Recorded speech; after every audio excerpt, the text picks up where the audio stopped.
welcome to Fraudible, and the video podcast that brings together academics and practitioners and to discuss all things fraud. In this episode, we're going to be discussing coercive behaviours and fraud, and I'm delighted to be joined today by academic and Dr. Elisabeth Carter and practitioner and Gareth Dothie. Thank you so much for joining me, guys, on this episode. Liz, I wonder if you'd mind introducing yourself, please. Hello, thank you so much for having me on Fraudible. I'm really excited about You're this. welcome. I'm Dr. Elisabeth Carter. I'm a criminologist and a forensic linguist and an associate professor of criminology at Kingston University. My main area is looking at the language of fraud, the ways in which language is used by criminals to persuade and manipulate their victims into doing things that are harmful, both financially, but also crucially, psychologically too. Thank you very much. And Gareth? Thank you. My name is Gareth Dothie. I'm a detective inspector with the City of London Police. So the City of London Police is the national lead force for fraud. And my role is leading investigation teams looking at national footprint frauds and also high harm fraud. So we particularly look at romance fraud, courier fraud from the high harm side, and also investment fraud, which are quite often what we look at are perpetrated across the country and often with sort of international money laundering elements. Thank you very much. Liz, let's start with you then. Can you talk about some of the research that you've done recently, and in some of your recent work, I've seen that you draw the links between romance fraud and domestic abuse because of the coercion involved. And can you expand on that? Yes. And I'm really pleased to be able to talk about this because finding links between romance fraud and other types of fraud as well, investment fraud as well, long-term interactions between fraudsters and their victims, finding those links can do so much to understand the crimes themselves, the MOs, the way that these criminals go about it, try and unpick them and try and give some protections towards individuals in society, but also to start chipping away at this massive misperception of victims of fraud as having done something wrong. They haven't done anything wrong. They're a victim of coercion, a crime that in any other crime of coercion, individuals are given sympathy, empathy, and support. With fraud, because people find it very difficult from the outside to see that coercion, they just see people giving money away or so-called falling for fraud, which on the first episode of Fraudible, I was really excited to hear about that there too. So yes, the research I've been doing has been finding these links. I use real cases, real interactions between these fraud criminals and victims, and I analyse them using forensic linguistic techniques, including conversation analysis, critical discourse analysis. And I find similarities in the language, the way it's used, and also the impact on the recipient, and the similarities between that and also coercive control, domestic abuse. A couple, I won't go fully into it at the moment, we can explore it maybe a bit later in this video cast, but a couple of the links are things like isolation, making the victim feel isolated, but also making victims feel as though if they don't go along with that isolation, that they are performing against the relationship, they are being untrustworthy, or they're not contributing towards the relationship. And that leads to one of the other really key areas where there's some links between fraud and coercive control, domestic abuse, is that the victim feels responsible for the psychological and physical well-being of the perpetrator. So they will tread very carefully. They will feel at fault if they don't do what the perpetrator says. And many people think they can't ever be in that situation. But if we think about it, particularly with romance fraud, it's a very long-term process, and it's a bit like death by a thousand cuts. It takes a very long time, and by the time someone's in that situation, being asked to do things that they would never do normally, it doesn't seem odd. It seems fine, which is why that shame then comes and the lack of reporting at the back end as well. Gareth, is there anything that you've seen in the practitioner space that enhances the research that Liz has done? I think what I've seen is that the cases coming through absolutely reflect the things that Liz is saying. So my kind of route, my career route into fraud was a bit circuitous. So I spent time investigating organised crime, and my last role before moving into fraud and money laundering was running a team that was focusing on vulnerability and public protection. So domestic abuse, sexual abuse. I was there when the coercive controlling behaviour legislation came in. What I didn't realise until I moved into fraud is how big the parallels are. The hallmarks that you see in the gradual eroding of autonomy and control and freedom of a victim in domestic coercive control is exactly replicated in other areas of fraud, particularly romance fraud. And also the other insidious thing is that the organised side of it comes in, which means that that kind of abuse and that stripping away of identity and autonomy is done at scale. And that's pretty terrifying. And it's done in a calculated way. I mean, what I saw from domestic abuse is quite a lot of the people that perpetrate it, they do it instinctively. They're not necessarily calculating. It's just the way they go through the world. They manipulate and damage others in order to get their way. But in fraud, it is calculated. It appears to be, particularly in those organised crime groups that focus on romance fraud, is they think about the way to use language and to, whether it be, starting a relationship with love bombing and then, disappearing, chipping away at self-esteem, using blame and this sort of thing. It's very deliberate and it's very calculated. And it's, I think it's deliberately done to damage the person's self-identity in order to get what they want. So there's huge parallels across the crime types.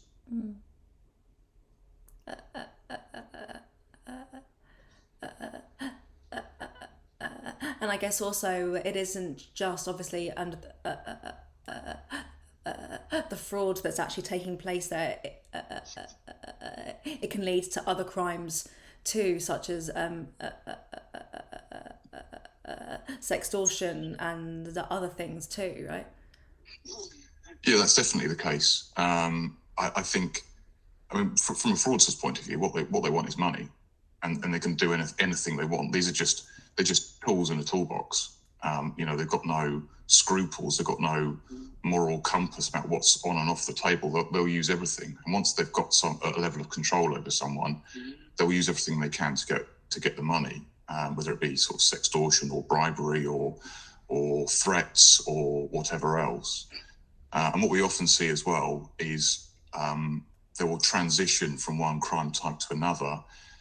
So, for example, if the victim of romance fraud runs out of money, or and they'll try and get them to borrow money from others, and when that runs dry, they'll then convince them to open up their accounts to be used as money muling. So quite often what we find is that when we're investigating a group that are committing romance fraud, we'll find victims who are no longer providing money, but there's money from other victims going through their accounts and then going abroad or buying, laptops or phones or whatever else it is. It's just being used as a tool. The victim is, no longer providing money, but they're still being used and exploited. So it's any tool that they can use to exploit that victim and keep their crime going is on the table for the fraudsters. Yeah, and you'll find that these victims are usually really motivated to quote unquote assist the fraud criminal in that way, because they feel bad that they can't provide any more money, so they will help in any other way they can, and quite often will offer assistance, which again builds on that shame in the back end when they realise they've been a victim of crime and actually they've been offering. It doesn't make them any less of a victim. In fact, it just shows the level of coercion. It's interesting with sextortion and other types of crimes that happen within an overarching framework. So whether it's investment fraud or romance fraud, Gareth, absolutely. These criminals are so organised and they are so calculating. They will build in methods that they can then get money later on when they know that existing relationship will end, whatever relationship that is. One of these, sextortion within romance fraud, it's entirely hidden. It sits in a different area of policing entirely. With blackmail and kidnap, that's where sextortion sits, not with fraud. So it's a completely different area. The two very rarely meet, but I've recently done some work around this and found that sextortion looks very different within romance fraud than the sextortion that you'd have just on the internet. And it's built in to the interaction. So you'll get the fraud criminal initiating intimate interaction, so intimate words between each other, words like loving words and so on, but also intimate photos and videos. And that is purely so that fraud criminal can then store it up and use it when the relationship goes downhill, when the victim realizes that it's a fraud, or when they run out of money. So they store that up ready. But really awfully, it's framed as part of the relationship. And it's part of any kind of, most relationships will have some level of intimacy in them. So if you don't then comply, you are seen as not wanting to develop that relationship.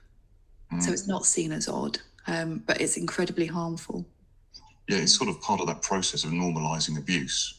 Yeah. So it's it's usually gradual. It's as you said, like a death by 1,000 cuts. It starts small, and then it grows to something that would be on day one outrageous, becomes normal, because the kind of the abuse and the compliance against their sort of better senses is then kind of is normal. And then one little step further doesn't seem outrageous, but by that point they're quite far along the process. They've already given over bank accounts, bank details, maybe friends and family's bank details, friends and family's money, personal pictures, whatever else it is. And by the time that they've, the alarm bells are going off, there's so much ammunition is in the hands of the fraudster that's then, it goes from being charm to threats, and it's just another stick to beat the victim with. It's Yeah, and the victim very much wants it to be true, because they've already gone along this path so far. And to say no, and I'm concerned and I don't want to do this anymore at that point, then represents, like, what have I been doing up until now? And it's that admitting that I've made a massive mistake and this has happened to me. And that psychologically is absolutely devastating. And then also, like you say, Gareth, friends and family will be involved at some point, even if, they're on the outside saying, please don't send any more money, just don't send any more money. And you do, believing that it's real. You want so much for it to be true. And I've spoken to so many victims, particularly romance fraud, that have said, I'm 99% sure it's a fraud. But if that 1% is true, I can get the money back. I can give the money back to my family. I can prove them wrong. I haven't done the wrong thing. So they are incredibly motivated for it to be real. And this is where you get confirmation bias in as well. So you're looking for reasons why it is real, it's true. And this is all kind of deeply embedded in your psyche. It's not something that's overt. So turning that tide is really, really difficult, particularly if you've already given a lot of money. And a lot of money obviously varies from person to person. It could be a couple of £100, or it could be several £1,000s. And then you're in this situation where you then have to, at some point, admit or realise you're a victim, which is very difficult to even have that label on you, because there's a lot around a label of being a victim and what that means. And that's part of the work that I'm doing, is to try and break that down. The words vulnerable and victim, separately or jointly, need to change. That kind of visceral response to it needs to change. Yeah, and in some of the work that you've done in the past, Liz, you talk about social and compliance. Yeah. Can you talk about that and about how that links to coercion as well? Yes, absolutely. And this is part of being human. And this is one of the biggest problems with trying to protect the public from fraud, is that what these fraud criminals do is exploit our humanness, our instinctive reactions, and what feels good and what feels right. There very rarely is a point where someone who's been defrauded, in the opening, gambit, if you will, of the fraud criminal, it's very rare that the victim will think, oh, this is a bit dodgy. It just doesn't happen, because you wouldn't carry on. You find that out later on, or with hindsight, which is a wonderful thing and also horrible at the same time. So yes, this social compliance. So if you have someone phones you up from a company, they're in a position of authority already. They know things about you. They'll ask you to confirm things that they already know. So instinctively, we know that they are real because they are credible. They're phoning from somewhere. In the background, you've got, noises of a call center. So all of these things feed into this credibility. Nothing is putting those brakes on. And that's really important. And then this social compliance, one of them is the power of yes. So you'll get somebody to agree with things enough times, and then you'll up the ante. So can I just confirm that this is your name? Blah, blah, blah. Yes. This is where you live? Yes. Okay. I'm just going to read out your card number. Is this correct? Yes. Okay. Can you just tell me the 3 digits on the back of the signature strip? Yes. And then you can see how it just carries on. So this social compliance is part of our humanness and part of how we operate socially, and the mental shortcuts that we make when interacting with each other, and also the basis that we generally understand as humans that most people are being truthful and honest to us. We don't suspect that people are lying to us when we first interact, and it takes something to prove us otherwise, and that has to be quite powerful. Because also as humans, and I think as Brits as well, we don't like to disagree or to challenge somebody. I obviously do, because I don't mind being outside of the box a little bit, but and I have a bit of a good position as a linguist. I can kind of twist the rules of language and see how people react. Pausing when someone asks you a question, if you pause for 1 or 2 seconds, it changes the whole interaction. They think that you're going to say something negative after that and start making excuses for you. An example I quite often use is if someone says, oh, do you want to go grab a coffee after this? Just don't say anything. Just look at them. Just don't say anything for 1-2 seconds. I mean, you have to curl your toes, obviously, because it's excruciating. You're not answering. And they'll say something like, well, if you're not free, don't worry. You can see that they step in and fill in that what will be a negative answer to try and assist you, because a pause is known as a dispreferred action in linguistics. And also things like the word well in itself. If someone says well, they're going to say something that goes against what you've just said. Did you like that? Did you like that movie?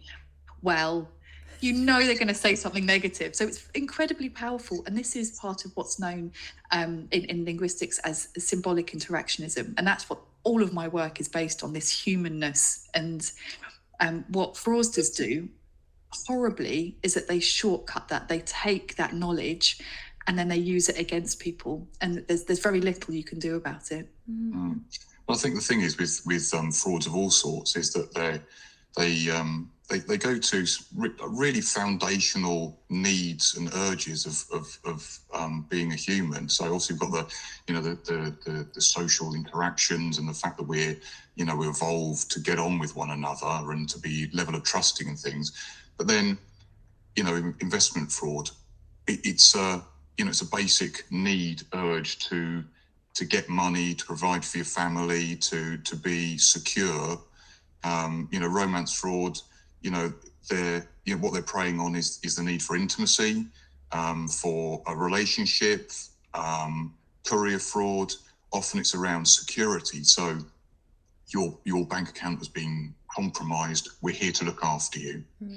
So these are really foundational things, and it's really, as you say, it's really difficult to kind of question them when they're so deep seated in who we are, and getting to a point where you can actually go, oh, hold on, this is not normal, is difficult, and quite often it happens quite a bit further down the line when it might be too late. Maybe you've lost a bit of money and you're going to lose a bit more, but you've got sort of ideas about sunk cost and things like this. Well, I've put a bit of money in and that was okay. Might as well go a little bit further. And certainly from the investment fraud side of things, we quite often see people committing money and then told it's successful. You've made how much? 10% in the last couple of months. And then they go, oh, well, why don't you invest some more, because you'll be even better off? I go, well, can I get the money out? I need the money now. Well, you'll lose it, and you'll be back to square one. Whereas if you stay on for another year, and again, it's going back into those the needs for money, security, natural instincts, and then trusting the person at the other end of the phone who well, they're investing for you. They've got your best interests at heart, because they get a commission from it. So if I win, they win. We're all in this together.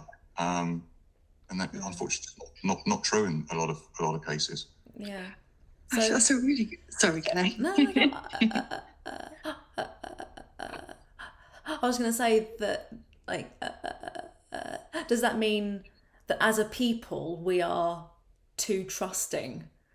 Because if we were to become less trusting as a whole, can't necessarily guarantee that it's going to be a nicer society and to live in, if you think that everyone's out to get you. But then if you're too trusting, then that will sort of put you in a more vulnerable position for these frauds and to happen. Yeah. I don't think we're too trusting. And in effect, if we became more hardened, I would say that the criminals have won. Right. And they will find other ways. There's always other ways. Like in the airport, you take your shoes and your belt off. You have to do something else because of some other threat. Yeah. So I don't think that we should, as a society, change the way that we operate. We should just become better at preventing the criminals getting to us. And being trusting and being out in the open and being the social creatures we are is one of our basic freedoms that we should protect. And, can you imagine how miserable the world would be? We need to have that. To be able to trust and to feel secure and safe. And I think partly a lot of Protect literature is partly inadvertently to blame because you didn't spot it. You need to spot it, that it's easy to spot. It's not easy to spot. It's not that we're not good enough at looking out for it. It's just that these criminals are very good at hiding in plain sight and making themselves look credible. So partly it's what we should do as a public to try and help ourselves to spot them, become like mini detectives. But also I think mostly it's on technology and also on organisations to provide that barrier. And then also for policing to change that risk versus reward for these criminals. I mean, it's easy for me to say. Actually, catching these criminals and bringing them to account is really hard. I have noticed, though, there has been an uptick in good, much longer sentences for criminals. Particularly, there's a case quite recently that got, the criminal got 11 years for romance fraud. So really good longer sentences. Of course they could be longer, but this is and that was seen as quite unusual. And the judge in that case spent a long time, more than half an hour, talking about the psychological harm that was visited on these victims of romance fraud. That was way above the financial detriment. So it shows a massive tide change, and hopefully more cases like that, convicting them, sending these people to prison will change that balance of risk versus reward. So maybe they won't want to continue doing this. It's not, free money. Yeah, I mean, I think on the point of sort of trust and openness, I think I agree that actually being more open about these things rather than more calloused is probably the way forward. Being able to communicate, having a society and an environment where victims of fraud can open up and discuss those issues without fear of, looking the fool or anything like this, I think would go a long way. Because I think still there's huge stigmas around it. There's fears that victims have around what people would think, and that's beyond the self-image of realising you're a victim.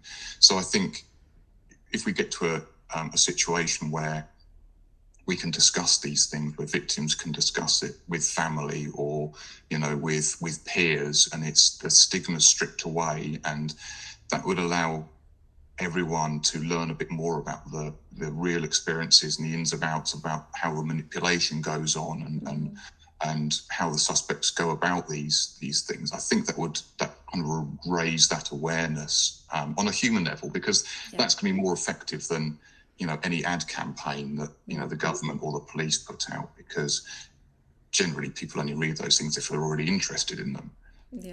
Whereas if these conversations happen around the coffee machine, that's going to go in. So I think that's the sort of the trust side.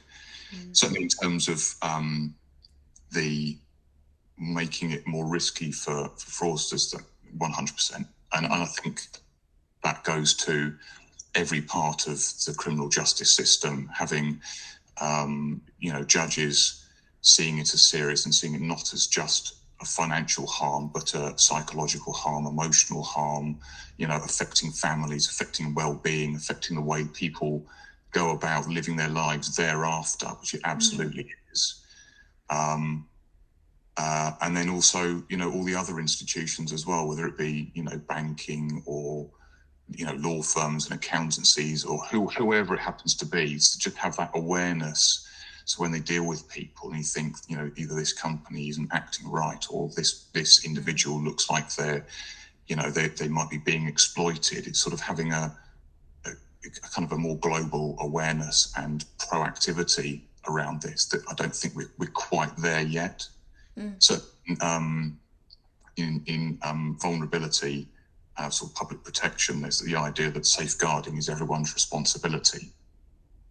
When you're talking about sort of child abuse or adult abuse and things. And I think it's very much the same thing in fraud and financial abuse. And any one institution is only going to see a little bit of that picture. And we need everyone to be kind of pointing the same direction and willing to share that information and act in order to sort of chip away this huge threat. Yeah, and that is a threat for everybody as well. So some crime types only relevant directly in terms of are you going to be a victim or not to certain sections of society, certain age groups, for example. But fraud, absolutely everybody is vulnerable with a small v to fraud.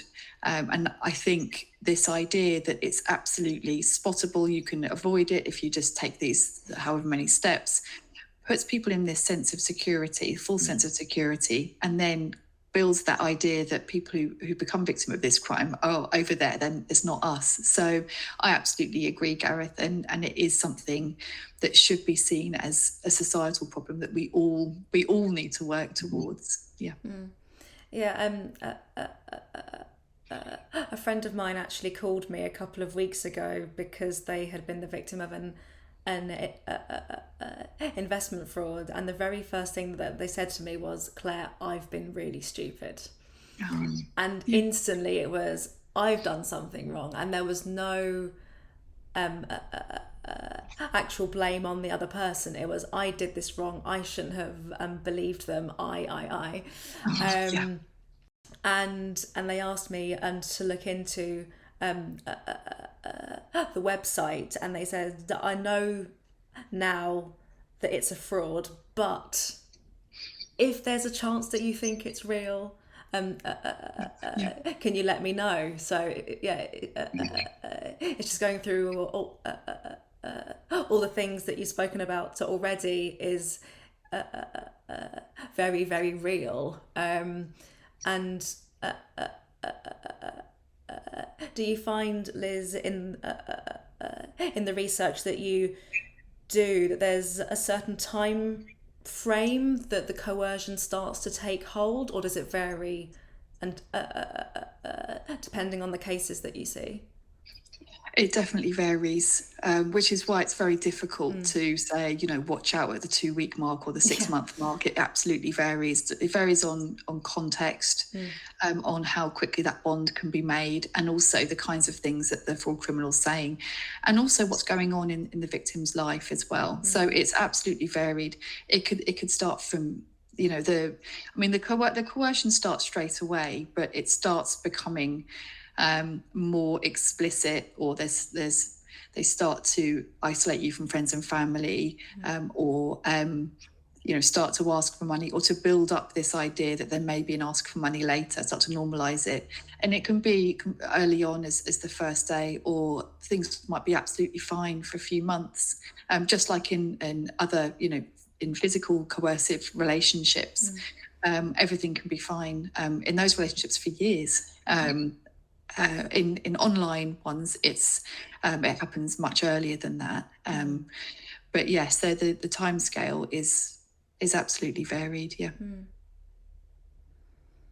Yeah, I mean, I think it does depend on the crime type, and I think also probably the appetite of the criminal as well. I mean, if they're, say, with romance fraud, if they've got 100 different profiles on a dating app, and they're waiting for that contact to come in, they're not, it isn't a relationship from their point of view. They're not monogamous in their fraud. They're speaking to a dozen different people, and they're going through that the stages of building the relationship with all of them step by step, and then the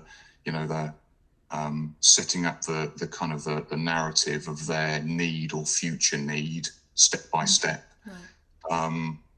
Whereas others, it might be much quicker. If the say phishing email, for example, is going to have that kind of manipulation built in, right on day one, whether it be, this is a great investment opportunity, or your bank account is at risk, or whatever else, it's straight away going into the manipulation and the lie right off the bat. So it does depend, but then that could then be followed by days of phone calls to someone, convincing them that the perpetrator is a police officer or from their bank, in order to kind of get them to the point to go and inexplicably buy Rolexes in order to protect their account. It really does vary. Yeah, and it's interesting with the one-off ones where it's like one email, or it's letters through the post, which doesn't happen as often, but it still does. It's still quite big. Everything has to be packaged in that one shot. So it's quite interesting from an academic point of view to see how they do package that all in there without frightening people. And a lot of it's to do with the semiotics, the images that they use in order to reassure people. Like the one-off TV license email you get saying, your direct debit just needs updating. And it's green, it's very calming, there's tick marks on it, and even if you think you've received this in error, click here, which of course again is another fraudulent link. But everything is in there in one go. And others can be absolutely frightening. So you get something through the post and it says, I'm a psychic and something bad is happening to your family, and if you don't do this, then which a lot of people would immediately throw in the bin, but also conversely, a lot of people would take that as entirely frightening and a call to action. And respond to it. And then, of course, you then get a kind of secondary type of fraud where you get somebody who's clicked on a link or replied to a letter, and you get the phone call from someone saying they're from the police or from the bank saying, did you do anything in the last week that you think might not have been straight down the line? And you think, oh my goodness, I've got to set this straight. You are highly motivated then as an individual to then get these wheels turning and to do whatever that person says. So in that way, it's not the fraud criminal saying you've got to do this really quickly. It's them putting out like, did you click on anything? If not, don't worry. So they seem very relaxed, but you are driving it. I mean, sometimes, I mean, they're you know, to the example you gave a minute ago, Claire, about the investment fraud. I mean, one of the things that's, you see quite a lot is cloned websites. So, on a clone of a bank or a legitimate company and that sort of thing, you're not falling for anything if what you're seeing appears to be an investment company. Yeah. It's identical to the real one. All the statistics, the numbers, the returns are identical to a legitimate company. But the one thing different might be that the name of the web page might have a 3 in it or something like this. Most people are never going to check that. That's not falling for anything, because you're signing up to an investment that is absolutely the same as legitimate investment. It's just one tiny little discrepancy that makes it a fraud and not a fraud, and that's not falling for anything. That's there were no red flags there apart from the little 3 or whatever. It wasn't returns that are too good to be true, or spelling mistakes on the website or anything. That they're clones, they're identical. And to kind of to say to a victim, this is your fault, you should have spotted this, I don't think it's reasonable.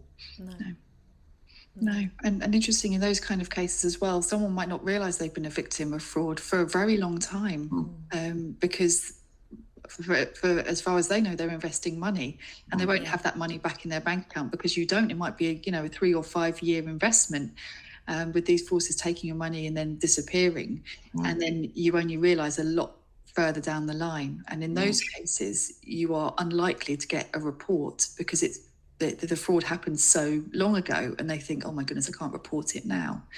So we can see that how it really skews the statistics as well.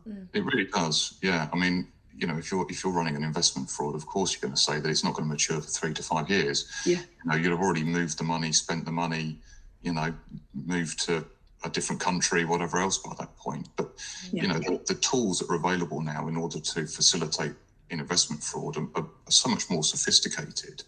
They can buy a product which mimics investment portfolios, candle charts and graphs showing that their investment growing and the returns, and they can log into it as you would with any other website or investment platform, and see the ticks going live and this sort of thing, and then you get the letter saying, brilliant, you've earned however much money. It looks completely legitimate, and that's the way they spin these things on for months and years. So this is something that I've termed in some of my research as genre mapping. So mapping the genre of a legitimate company. But I mean that is a copy paste job. So there's absolutely there's not even mimicking a legitimate company. It's literally taking the content and then putting it on a fraudulent website and harvesting that money and data as well, which is often equally or sometimes more valuable than the money itself as well. And that genre mapping, if it's done when you're mimicking, as a fraudster, mimicking a legitimate company, for example, putting terms and conditions at the bottom of a website and things like that you would expect to be there, or like I say, green ticks or a link to track your parcel. These are things that you would expect. It doesn't look weird. It's when it's not taken word for word and copy paste from a legitimate company, they take the essence of it. Like I was saying earlier, when someone phones you up and you can hear a call center in the background, you don't hear, a kid crying and a dog barking. So there's nothing there. It's all just to ease that transition. So, and then they can get away with asking more and more outrageous things because it's within that legitimacy. Particularly with investment fraud, they also hide behind power of being somebody who knows about investments and that they are professional, and that power relationship where you wouldn't necessarily question a professional who's been doing this for years and has your best interests at heart. And Gareth, exactly, they're going to get return as well, so are you. And that's another element as well that cuts across, I think, most of these frauds that involve this interpersonal communication over a long-ish time. And that's the fact that there's this joint responsibility. So in romance fraud, you'll see it as, this is for us. So they never ask it for them, for their purposes. This is for us. This is for our relationship. Or they'll say that they've put however many hundreds in, but they just need a couple more hundred. So the risk to the victim seems very small. And the fact that the fraudster, the person they're speaking to, has also put money towards it means that they're shouldering some risk. So it seems like a joint thing, much like an investment fraud.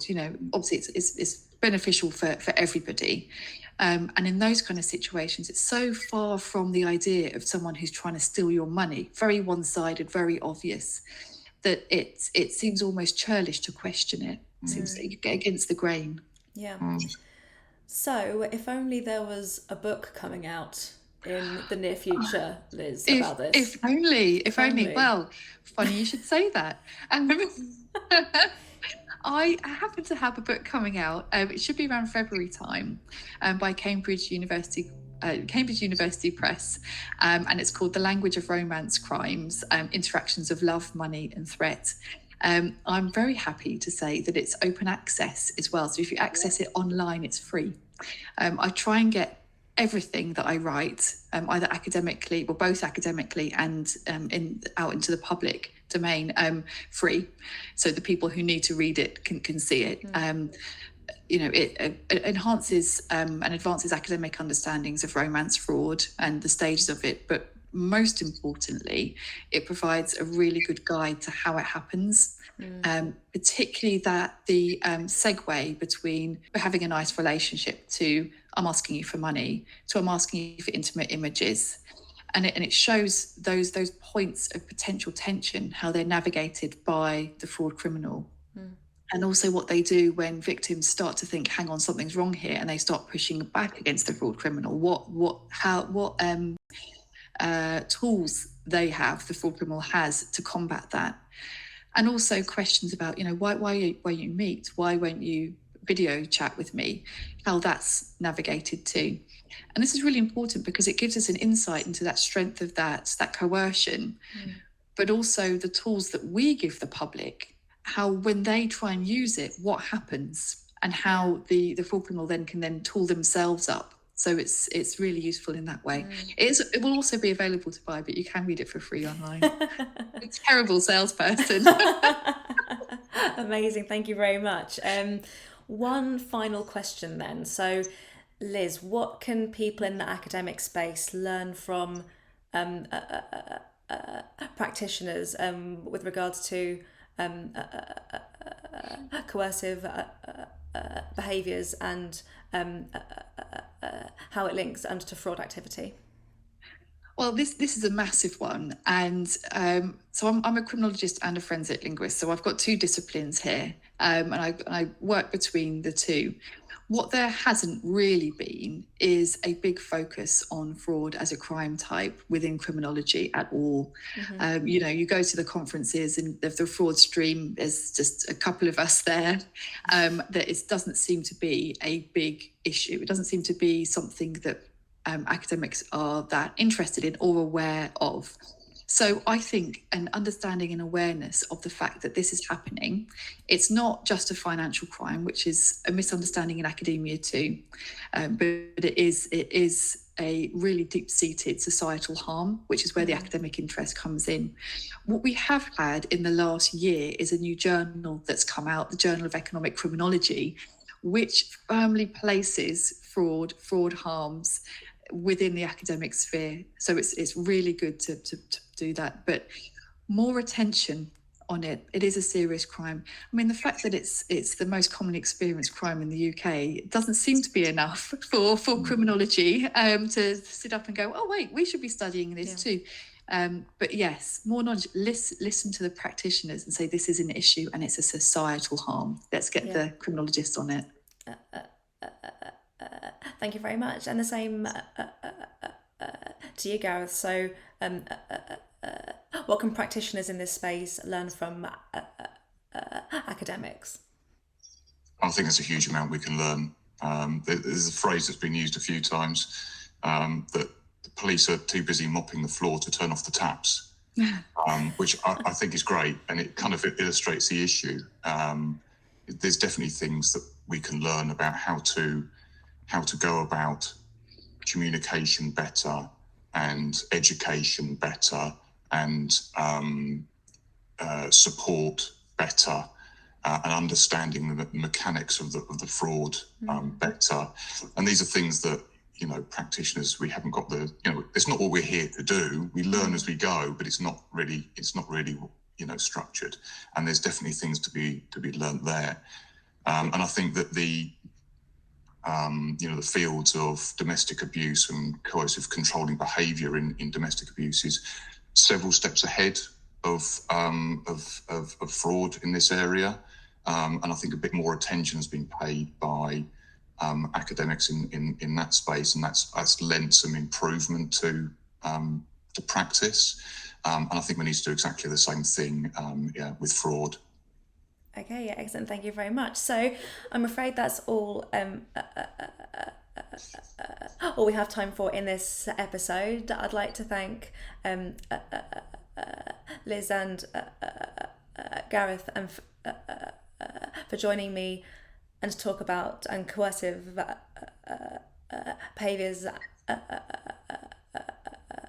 fraud. And thank you very much, guys. My name's Claire Maillet, and this is Fraudible.